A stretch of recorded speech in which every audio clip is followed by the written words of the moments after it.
So he knew, he had a visual sense too. And when there's no text at all, he really made it work. These are beautiful plays.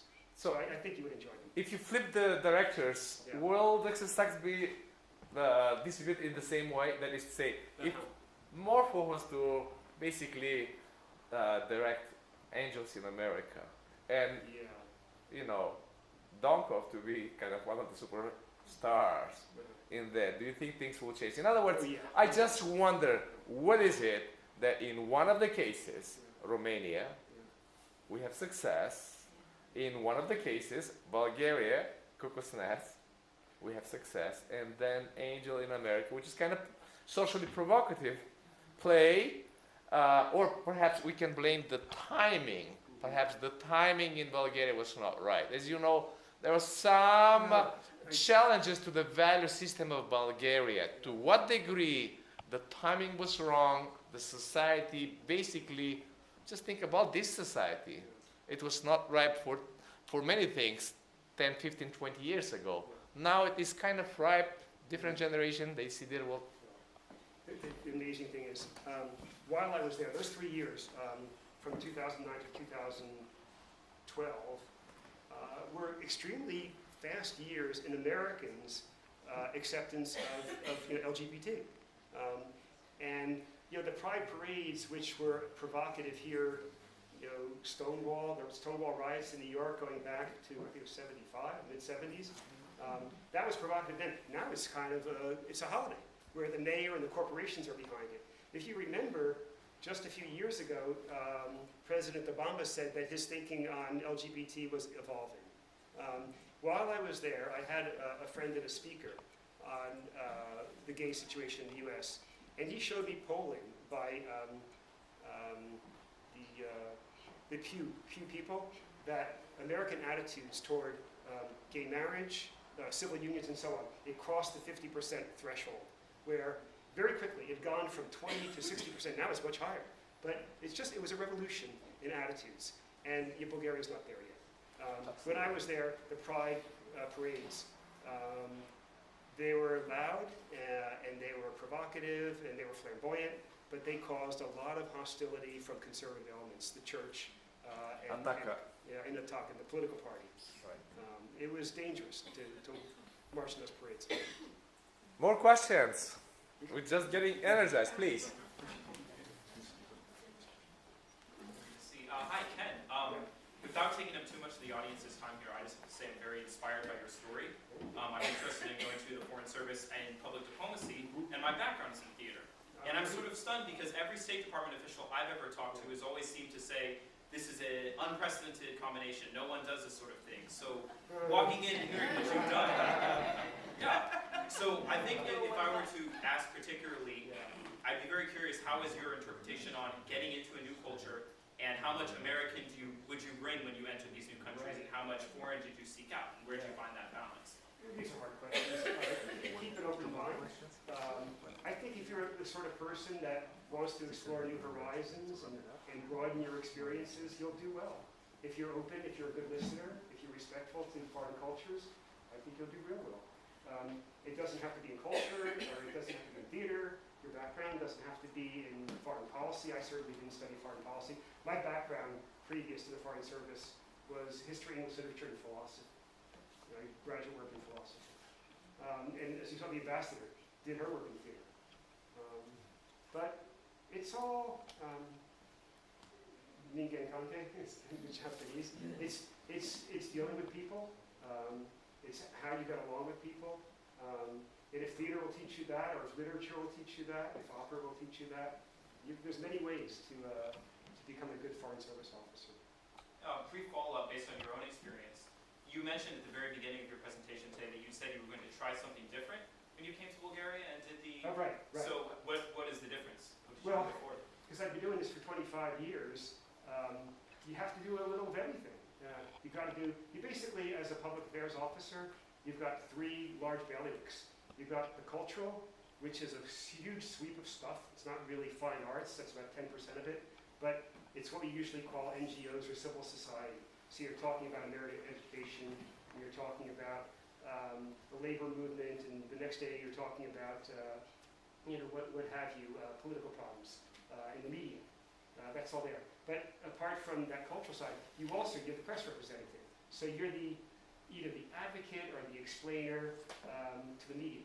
You have to talk to them every day. You have to know what Washington wants. You have to know what your ambassador is going to say and prep them for events. You're also the person in charge of the libraries, which is our information side.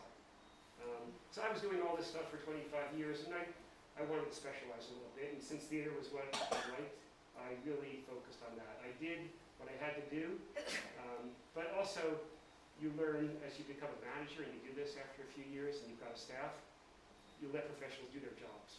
So I let my press officer do the press work, and we had a question, help him. The same with my cultural officer, and I did the management, and I did the theater. And you can do that. I think in a lot of these jobs, do what you're best at, and you'll do it well. What your passion is, and that's what mine is. Thank you. How much more time we have? Maybe a couple more questions? A couple more questions, please. Hi. I actually also have a similar background as my friend here. We came together, we both studied IR and theater, and I have been studying dramaturgy for the past few years. I've served as a dramaturg at my university for a few of their productions. I have a fondness for adaptations. And I had a question about the character in blackface. I was wondering, you mentioned that Americans might find that offensive, but how did the Bulgarian audience respond to that character? And was it new? Is there a historical basis for using blackface in Bulgarian theater? I don't think I had a chance to follow up on that. Yeah. I don't know if anyone else knows anything about that, but I did not have a chance. I just know that she was kind of safe. She was forced to use it because of the black characters. And my only other reference was the one in Bulgaria. It was in Hungary, where everybody was in blackface. I have actually follow-up questions about this. I thought of that when you were first, when you first mentioned it. Do you think that, because I immediately thought of Roma, right? Do you think of the gypsies? Roma. Oh, the Roma, right, yeah. So do you think the directors didn't consider that because maybe there is no talent, there's no theater in, proper theater in Roma culture or in Roma languages or whatever, there's like no Roma theater, for example. Oh. Or do you think that the directors, it didn't even occur to them to consider like a Roma person for this role because they're so marginalized that nobody thinks that they could act in theater, although they're great. Well, there are Roma actors. There are gypsy actors in the theater. I don't know any great Roma playwrights that are writing for the National Theater because their traditions are in other fields. I personally think that the folk drama, folk dance and music in Bulgaria is the best in the world. And I love Ukrainian. I spent 2 years there. I love Ukrainian folk dance and music. And it's really exhilarating when I see it. I saw it at the festival just about a year ago. But the Bulgarian stuff, you got to go see it because the music, for example, can't be recorded. What they can do with their voices. So these are the Bulgarian traditions. And a lot of this comes out of Roma history too. What we know is flamenco, for example. Flamenco is a Roma tradition. We think of it as Spanish. And I spent 3 years in Hungary. And they have these cultural houses where they're all learning these sort of boot slapping things. This is all, it's a Roma tradition. It was grafted onto Hungarian culture. So I just think they're stronger in that area. And I don't think it really did occur to Morfov. It occurred to me after I started thinking about it, so I didn't pose the question to him. I wish I had. Maybe we can take the last question from this gentleman. 3 American plays being presented in Sofia. Does the U.S. Embassy have any role? Does the Liberty stay out of it, or does it provide any resources? This is an unusual case. We have USAID had missions in Eastern Europe until the countries just for context. USAID, the Agency for International Development, made massive technical aid and sometimes humanitarian aid in Eastern Europe until they joined the EU. Then they graduate out. So they had a pot of money. They made investments. There was a project they did. It was basically a national investment fund. And because the timing was right, after the wall came down, they had a war chest of about $2 billion.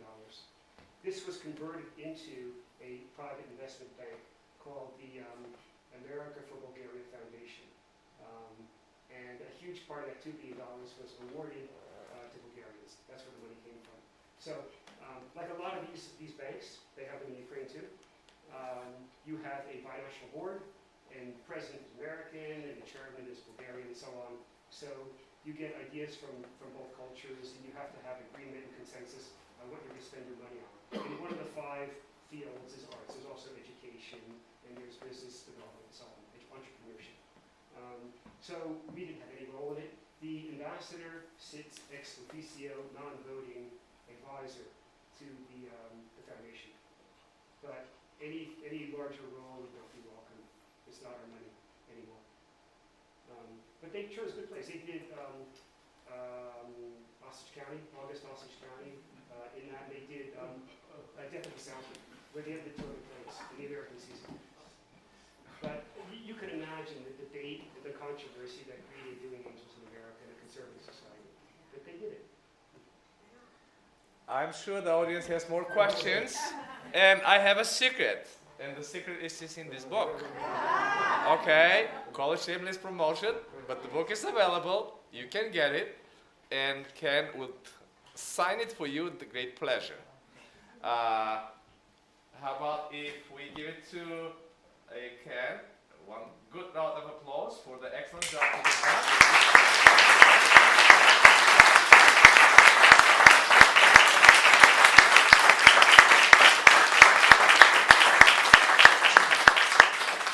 What a work, what experience, and I can see at least 2 people just open up and share that they have been inspired, and I'm sure that many more were inspired. Thank you for your love for Bulgarian culture. Many successes. I hope this will be the first and stepping stone. More to come. And keep enjoying Bulgaria, and Bulgarian culture and music is available on YouTube. You may enjoy it as well. Okay, go and experience it. I really love it as well. Just many of us have traveled internationally, and one of the amazing things that we discover, and I do this on a weekly basis, try to immerse myself into different culture, different experience, to see how those people experience the world. And believe me, it will make them happier and more proud, but it will make us all better people. Thank you. Thank you. Ken. Thank you everyone for coming. Again, it's available, and I know there is a follow-up reception. Yes, please.